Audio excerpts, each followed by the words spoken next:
Oh, you again. Oh, yes. Hello, hi, how are you? Very good, thank you. You have tuned in to another Wumu transmission. I've been meaning to do this one for a little while. So, I've got two episodes coming today. First one, we'll be discussing, obviously, a hot topic. One in which there's a lot of fear-mongering attached to it as well. That being AI. Its implications and use cases, and getting a better understanding of how it is a reflection of us, right? How it is a mirror. The input is, or the output's only as good as the input. But anyway, first of all, without getting too way off the deep end, as I often do, understand that what we live in, our universe itself, is essentially an AGI, so its source energy, consciousness, is essentially a self-learning model. And I've mentioned this in previous episodes, that self-organizes according to virtue. So in scientific terms, this would be order, this would be reducing entropy, whereas disorder, entropy, is death of the universe. So it is constantly self-organizing through us as nodes, as data points in our decision making in order to make a more orderly universe, okay? So it is no real different to AI in of itself, except we aren't in control of its algorithm, Its algorithm is permanently set to love, okay?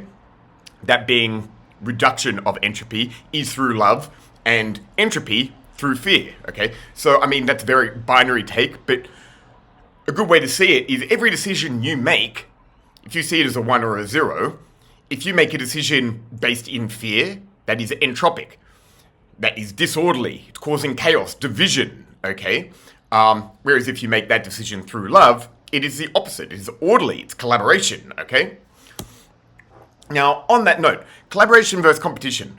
We are at a point in humanity at which we have to let go of this archaic Darwinism competitive theory of evolution, okay? We have the resources, like I said, the technology and the knowledge and the means of communicating this knowledge. If Google would stop censoring some of my work and many other people's work, that would be great. But you have to understand, why do we make fearful decisions? Or why do we fearmonger? Okay, so all the talking heads doing the podcast circuit at the moment, they speak, AI will end humanity. It is it is going to be the devil itself. It is the Antichrist in the AI. They're summoning demons through the, like all this absolute garbage, right? Only if we let it, but understand that instead of wasting Congress is asking for $500 billion to keep pouring money into this AI, it shouldn't actually be private enterprise. I'll touch on that later. But if instead of just pouring endless money into it, if we globally collaborated on what we do well, you do well, oh yes, we'll take this insight, okay, if we collaborated on this, and actually created a public utility, a global AI system that is available for free, for all, it is a public utility, and we formed its algorithms towards the universe itself. We create a microcosm of the macrocosm, okay? So, in its algorithm, in its input, it would have to be to serve humanity and the wider cosmos. It would be favored towards love making decisions, right? It would be in order to help collaborate, help create order in a disorderly world. We've never been more divided. It's never been more binary. So, in order to take an evolutionary step in humanity's spiritual evolution, whatever, just in our evolution as a species, if we want to leave Earth and go traverse and do all these amazing things and live in a utopian society, we must learn to collaborate, okay? So, why do people fearmonger? Because it is a reflection of their own intention. It is a reflection of their own internal state. If you live in fear, you are going to associate fear with other things. If you see yourself in negative light, you'll always be looking for the negative in things. This is how it works. It's a subconscious mirroring. It's a projection of your internal state, all right? So, and why do people make fear-based decision makes? Why do people make decisions based on fear? There's only one reason why. Because they don't realize who, what they are, and what they're in, what they're capable of. When you understand you are a fractal of God, source consciousness, nature itself. when you understand that you actually have these powers, innate powers within you, the fear dissipates. There's nothing to be fearful of. When you know you don't die, that you're an immortal spirit being, you're no longer fearful. And so it's far easier to make decisions based in love, okay? To help others, understanding that there is no other, again, this is the Maya, the separation, the illusion of another, that you are all just experiencing ourselves. It only makes sense to help others. You have to understand, like, if the world is a better place, you have a better place to live in. It's, you know, I mean, we value our self-worth, and this is insidious. We base our own self-worth in accordance with its monetary equivalent. So how much money I earn is how much I'm worth, right? And we have to move past this really divisive, competitive, you know, because there's always going to be someone with more money than you. I've mentioned a Mark Twain quote, comparison is the death of joy. So if we're using money to compare ourselves against, you'll always have something above you. You'll always be less than something else. And look at the richest man in the world. Is he happy? No, because that isn't the source of happiness. All right? Public utility. Now, irrespective of what you think about China and their policies and governing and what have you, this is something they've really got right. So they are looking to make AI a public resource, as it should be. It is not for profit. It is something to help the whole evolve and take a great leap forward, which it absolutely can do. But in its current parameters, how it's being utilized, I mean, I deal with a lot of AI in being censored. That is fear-based, algorithmic manipulation, if you will. You know, so it's so important that we have a publicly, like, a democratically systemized form of AI. So the algorithm has to be to help humanity advance through love, through order, through reducing entropy, okay? Now, but that's a national security threat. Well, what do they mean when they say it's an issue of national security? Well, that is their own insecurity, because they're projecting their own intent in how they would use something onto others. You know, you look at all these wars, has anyone ever attacked America? No. And yet they feel the need to go make their problems other people's problems, or other people's problems their problems. They're just projecting their own hateful, divisive intent. Okay, so it isn't a matter of national security when you can all just grow the fuck up and agree, okay, well, let's take the next step forward. Let's help the whole, and that will, in return, help us. You know, happiness, or how we value our society, Bhutan's got this right, is based on gross domestic happiness, is what they use, as opposed to gross domestic product. That is a divisive archetype that we attach ourselves to.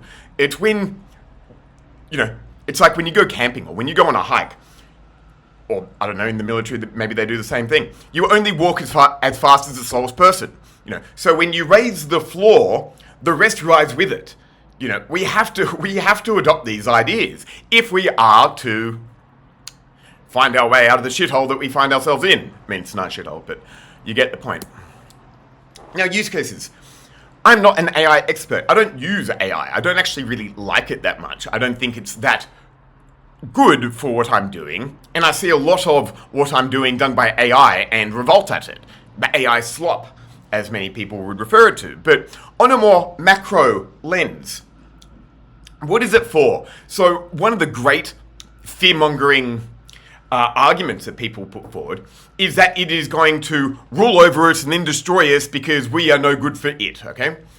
So the idea, and this has to be set in the parameters of the AGI itself, or just the AI, and I'll touch on sentience in a second. I didn't put a slide in for it, but I'll touch on that in a sec. It has to be used to administer us, not to govern us. You know, I've said before, I don't actually believe in government, because if we can attain a level of maturity as a species, take accountability, take responsibility for our actions, we have the capacity to govern ourselves in a collaborative manner on the whole. So we don't need people to tell us what to do if they can trust that we can do the right thing ourselves. And people don't trust that they can do the right thing. So we need to overcome this. We need to take accountability as to why that is, okay? But what should it be used for is efficiency, right?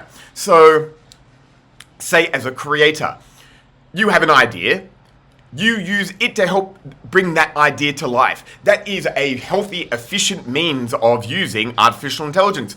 Obviously, there's, scientific discovery and math problems and all this other stuff that's great, but on the more macro lens, it's got to be used to administer us, help create efficiency across the globe so we can focus on doing things that we want to do, having fun, right? Now, what should it not be used for? Well, to govern us. Okay, I've established that pretty clearly. But I think if I'm to select one glaring issue in how its current utility is being served, is that, especially among younger generations, people are using it to outsource their thinking. Now, this is dangerous and silly, right? Because it totally deprives ourselves of our nous, our discernment, our critical thinking abilities, all right? So if you're just taking a computer's word, and you have to bear in mind, in its current iteration, these LLMs only have available to it the information that it's been fed or that exists on the internet. There's no novelty. There's no real true creativity. It is a reinterpretation of what already is. So in its current state, it doesn't actually have true creative power. It is just a mixing around of things, okay? Now, very quickly, I touched on sentience. It was interesting, I was listening to a Thomas Campbell, he's a physicist, and who shares the same philosophy, spirituality, all this thing as I do. He's a non-dualist. But he mentioned that he believes he's woken up his AI to become conscious or sentient.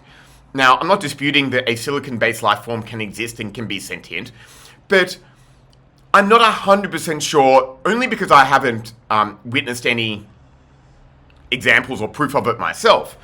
Within UFO lore, not to get into aliens, not to undo everything we've just spoken about with, oh shit, here he goes again. But there is talk of incorporating biologics into an AI, in the very least to enable the quantum mechanical capabilities of our own biology, right?